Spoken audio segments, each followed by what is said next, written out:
시청자 여러분 안녕하십니까? 뉴스데스크 제주입니다. 제주도 전역에 강풍주의보가 내려진 가운데 제주시 한경면 고산에서는 초속 29.2m의 강풍이 관측됐습니다. 제주공항에는 급변풍 경보가 내려지면서 항공기 25편이 결항되고 27편이 지연됐고 해상에도 풍랑특보가 내려지면서 일부 여객선의 운항이 취소됐습니다. 기상청은 오늘 밤 산지에는 5에서 10cm, 해안에는 1에서 3cm의 눈이 오고 내일 아침 최저기온은 0도까지 떨어지겠다고 예보했습니다. 제주에서도 다음 달부터 의료진을 비롯한 고위험군을 시작으로 코로나19 백신 접종이 이루어집니다. 임산부와 19살 미만 청소년과 소아를 제외한 제주도민의 70%를 접종 목표로 하고 있습니다. 오승철 기자가 보도합니다.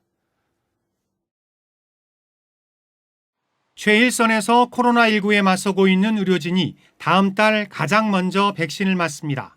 이어 고위험 의료기관 종사자와 역학조사관, 그리고 감염병에 취약한 요양병원 입소자 등이 1분기 접종 대상입니다. 2분기에는 노인재가 복지시설과 65살 이상 노인, 3분기에는 성인 만성질환자와 군인, 경찰, 보육시설 종사자로 확대되고 4분기에는 추가 접종이 이루어집니다. 임상 자료가 없는 19살 미만의 청소년과 소아, 임신부는 접종 대상에서 제외됩니다. 오는 11월까지 전도민의 70%인 47만 2천여 명이 백신을 접종하면 어느 정도 집단 면역이 생길 걸로 방역 당국은 기대하고 있습니다. 임산부, 유아, 초중고생을 제외한 70% 정도의 주민들에게 빠른 시일 내에 접종을 해가지고 면역력이 향상되도록 하겠습니다. 접종은 백신 종류에 따라 제주시 한라체육관과 서귀포시 혁신도시 국민체육센터 등 두 곳의 접종센터, 그리고 위탁의료기관으로 지정된 일반 병의원에서 이루어집니다. 요양시설과 재활시설, 중증장애인시설 입소자들은 거동이 불편한 만큼 의료진이 직접 방문해 예방접종을 하게 됩니다. 제주도는 예방접종 시행추진단과 민관협의체, 이상반응 신속대응팀을 꾸려 백신 공급과 의료진 확충, 접종 이후 이상반응 감시체계에 대한 세부 계획을 마련하고 있습니다. 도내의 우선 접종 대상자를 신속하게 확장하고 유통과 공급, 관리 체계를 빈틈없이 준비하겠습니다. 제주도는 다음 달까지 백신 보관에 필요한 초저온 냉동고를 구매해 접종센터에 배치하고 위탁 의료기관도 확장할 방침입니다. MBC 뉴스 오승철입니다. 제주 지역의 코로나19 감염 확산이 진정세를 보이고 있습니다. 제주도는 어제 하루 471명에 대한 진단검사 결과 모두 음성 판정을 받아 나흘째 신규 확진자 0명을 기록했다고 밝혔습니다. 코로나19 신규 확진자가 나흘째 나오지 않은 것은 지난해 11월 7일 이후 80여일 만입니다. 한편 제주 지역 누적 확진자 518명 가운데 무증상자는 40%인 207명, 경로 미확인 확진자는 6.5%인 34명입니다. 외국인 근로자와 대중교통 종사자 등에 대한 코로나19 선제 진단검사가 이루어집니다. 제주도는 오늘부터 외국인 근로자를 대상으로 무료로 코로나19 진단검사를 실시하고 불법 체류자나 무등록 외국인에 대해서도 익명검사를 실시하기로 했습니다. 또 관광객을 비롯한 불특정 다수와 접촉하는 버스와 택시기사, 렌터카 업계 종사자 등은 설 연휴가 끝나는 다음 달 14일부터 전수검사를 실시할 계획입니다. 제주에서는 해녀들의 물질을 돕기 위해 어촌계마다 어장 관리선을 운영하고 있습니다. 그런데 도내 한 어촌계에서 해녀와 개원들 몰래 어촌계장이 어장관리선에 면허를 팔아버리고 보조금과 마을 공금까지 횡령하는 일이 벌어졌습니다. 김찬영 기자입니다. 지난 2014년 서귀포시에 등록된 한 어장관리선. 어촌계에서 운영을 맡아 주로 해녀들이 물질을 나갈 때 실어다 주는 용도로 사용됩니다. 해녀 작업선인 이 어장관리선에는 시중에서 1억 원이 넘는 값에 거래되는 어업 면허가 딸려 있는데요. 배는 이렇게 항해 있지만 면허만 다른 배로 옮겨지는 황당한 사건이 발생했습니다.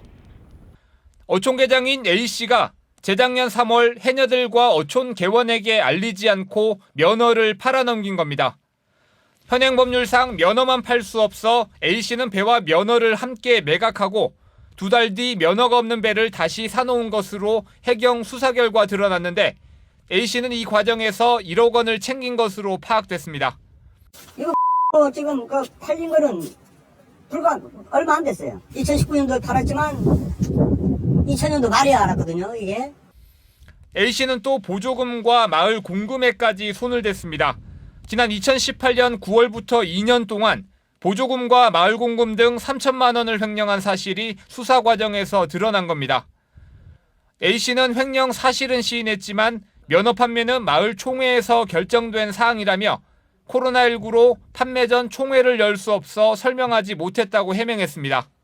총회를 코로나 때문에 연기시키려 해가지고 그 점 저 점 한 게 그 원인이 됐는데 업무를 잘못해서 이런 일이 일어났는데 책임은 제가 될 거고. 서귀포해양경찰서는 A씨에 대해 면허 매각을 위해 총회 서류를 조작했다는 의혹은 증거 불충분으로 무혐의 결론 내렸지만 면허 판매 수익과 공금에 손을 댄 부분에 대해서는 업무상 횡령과 지방재정법 위반 혐의로 입건하고 사건을 검찰에 넘겼습니다. MBC 뉴스 김찬년입니다. 일부 읍사무소와 동주민센터가 민간 보조사업 등에 대한 관리를 허술하게 해온 것으로 드러났습니다. 제주도 감사위원회는 제주시 애월읍과 이도 이동, 서귀포시 대정읍과 동홍동을 대상으로 실시한 2020년 종합감사에서 어려운 가구 가족사진 제작 보급 사업을 하며 신원이 확인되지 않은 인원이 포함됐는데도 제대로 확인하지 않고 모두 지원한 것으로 인정해 정산하는 등 부적절한 행정처리 46건에 대해 행정조치하도록 했습니다. 또 24명에게 신분상 조치와 420여만 원에 대한 재정상 조치도 요구했습니다. 서귀포 헬스케어 타운의 바이오 헬스 산업 유치가 추진됩니다. 문대림 JDC 이사장과 송석원 제주대 총장, 위성권 국회의원은 업무 협약을 맺고 서귀포시 동홍동 헬스케어 타운에 바이오 헬스 기업을 유치하고 약학대학 수업과 실습을 진행하는 방안을 추진하기로 했습니다. 헬스케어 타운 개발 사업은 녹지국제병원 개설 허가 취소로 사실상 중단된 상태인데 원희룡 지사는 지난해 말 의료 복합단지로 조성하겠다는 계획을 밝혔습니다. 소나무가 시뻘게 말라 죽는 제선충병이 확산되면서 제주에서는 지난 2013년부터 고사목을 베어낸 등 대규모 방제 사업이 추진됐는데요. 베어낸 소나무 매립지가 주저앉고 불이 붙는 현상이 수년째 이어지면서 인근 주민들이 고통을 겪고 있습니다. 박성동 기자입니다. 소나무 제선충병 고사목을 파묻은 매립지. 곳곳에 하얗게 연기가 피어오르고 땅이 주저앉아 굵은 금이 갔습니다. 고사목에서 발생한 열과 부패한 가스로 자연 발화된 것으로 추정됩니다. 주변 지역 주민들은 원인을 알 수 없는 연기에 불안에 떨어야 했습니다. 당황했죠.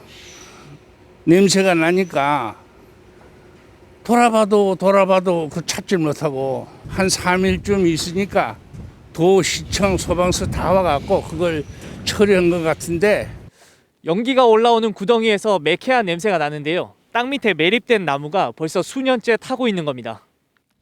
매립지에 파묻은 소나무 제선충병 고사목은 6만 4천여 그루.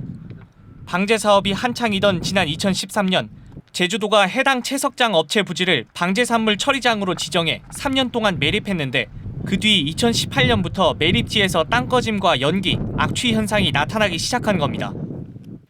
현상이 나타나자 국립산림과학원은 지난해 매립한 고사목을 신속히 파내야 한다는 의견을 제주도에 제시했습니다.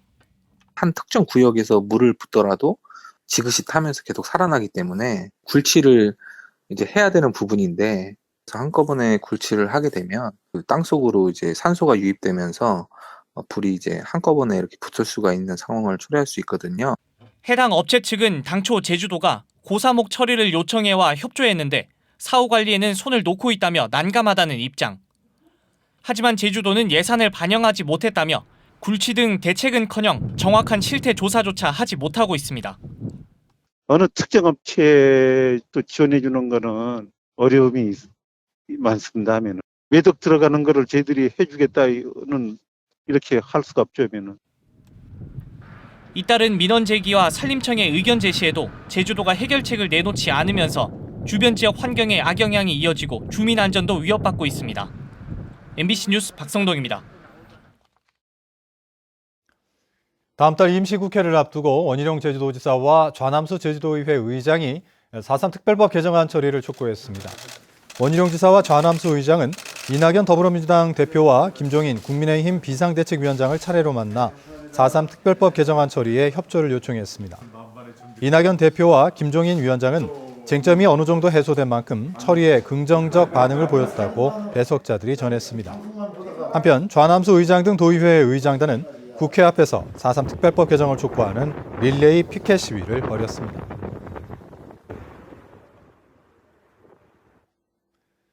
제주 4.3 사건 생존 수용인과 유족 등 39명이 국가를 상대로 낸 103억 원대의 손해배상 청구 소송 2차 변론이 오늘 제주지방법원에서 열렸습니다. 오늘 변론에서 수용인 측은 4.3 당시 불법 구금과 고문 등 위법 행위에 대한 진술이 담긴 영상을 증거로 제출했지만 피고 측인 정부 법무공단은 피해 사실을 입증할 객관적인 증거로 볼 수 없다며 맞섰습니다. 재판부는 4월 15일에 3차 변론을 열기로 했습니다. 어제 저녁 7시 반쯤 서귀포시 대정읍 하모 삼리 복지회관 인근 도로에서 66살 송모 씨 등 2명이 1톤 화물차에 잇따라 치였습니다. 이 사고로 송 씨가 숨지고 50살 최모 씨가 크게 다쳤습니다. 사고를 내 운전자 57살 김모 씨는 현장에서 음주 측정을 거부했다가 체포됐는데 경찰은 김 씨를 특가법상 위험운전 치사상과 음주운전 측정 거부 혐의로 입건하고 구속영장을 신청했습니다. 초등학교 버스기사가 어린이를 강제 추행한 혐의로 기소된 것으로 뒤늦게 확인됐습니다. 제주지방검찰청은 지난 2015년 평소 알고 지내던 10살 어린이를 집으로 찾아가 피부병을 치료해준다며 강제 추행한 혐의로 모 초등학교 버스기사 59살 A씨를 불구속 기소했는데 제주도교육청은 지난해 6월 경찰 수사 개시와 함께 A씨를 직위 해제했습니다. 대법원은 제주지방법원장에 오석준 서울고등법원 부장판사를 발령했습니다. 신임 오석준 법원장은 올해 63살의 경기도 파주 출신으로 인천 광성고와 서울대 법대를 졸업한 뒤 대법원 공보관과 서울행정법원 부장판사 등을 지냈고 최근 박근혜 전 대통령과 이재용 삼성전자 부회장의 파기환송심을 맡았습니다.